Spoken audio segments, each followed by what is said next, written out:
তারপরে তিনি চাচ্ছে ওখানে যাতে বর্জ্যটাকে না ফেলানো হয়, সেই কারণেই ওনার একটা গার্মেন্টসের জন্য আমার বর্জ্য ব্যবস্থাপনাটাকে তো আমি ঢাকা শহরকে অবস্থা করতে পারি না, তাই তিনি বিভিন্নভাবে বিভিন্ন পরিকল্পনা করে আজকের এই হামলা করে।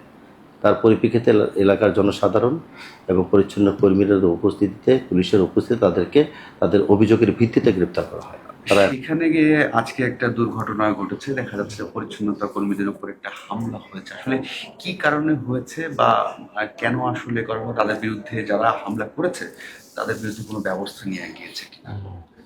আজকে সকালবেলা আমি যখন মাননীয় প্রধানমন্ত্রী সচিবালয়ে মিটিংরত অবস্থায় ছিলাম, তখন আমি শুনতে পেরেছি।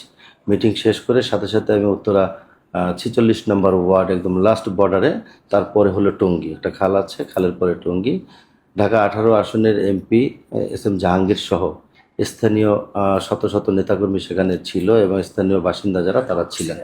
আমাদের এখানে একটা এসটিএস আছে, যে এসটিএসে আমরা ওই 46 নম্বর ওয়ার্ডের যত গৃহস্থলী বর্জ্য থাকে সেই বর্জ্যগুলো আমরা ওখানে রাখি। অনেকদিন যাবতে পাশে একটা গার্মেন্টস আছে, ফ্যাক্টরি। আমি জানি না গার্মেন্টসের পরিবেশ ছাড়পত্র বা অন্যান্য কাগজপত্র ঠিক আছে কিনা। উনি বারবার আমাদের পরিচ্ছন্ন কর্মীদেরকে প্রতিনিয়ত তার কর্মী এবং তাদের গার্মেন্টসে থাকা শ্রমিকদেরকে হুমকি ধমকি দিচ্ছিলেন। গতকালকে একটা অপ্রীতিকর ঘটনা ঘটেছে। সেই সময় স্থানীয় সংসদ সদস্য যিনি আছেন উনি অবগত আছেন, অবগত করার পর উনি ওনার সাথে কথা বলে একটা ফয়সালা করেছেন।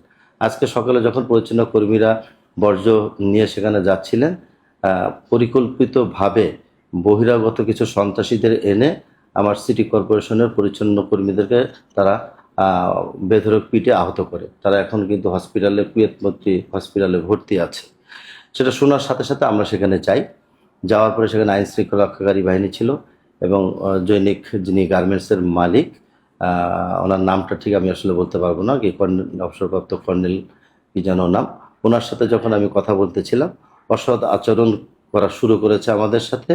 তখন আইন প্রয়োগকারী সংস্থা এবং যিনি ডিসির উপস্থিতিতে তখন সেখান থেকে তাদেরকে গ্রেপ্তার করা হয় এবং পরবর্তীতে আমাদের যারা সেখানে আহত হয়েছে তাদের এবং পরিচ্ছন্ন কর্মীদেরকে যারা ইউটিলাইজ করে এসিডব্লিউএমও এবং আঞ্চলিক নির্বাহী কর্মকর্তারা থানায় গিয়ে অভিযোগের প্রেক্ষিতে তাদেরকে গ্রেপ্তার করেছে এবং সেখানে গ্রেপ্তার করার পরে যারা বিভিন্নভাবে আরও হুমকি ধমকি দেওয়ার চেষ্টা করছে, আমি পুলিশের সাথে কথা বলেছি, তাদেরকে অনতিবিলম্বে আইনের আওতায় এনে বিচারের কথা বলে এসছে।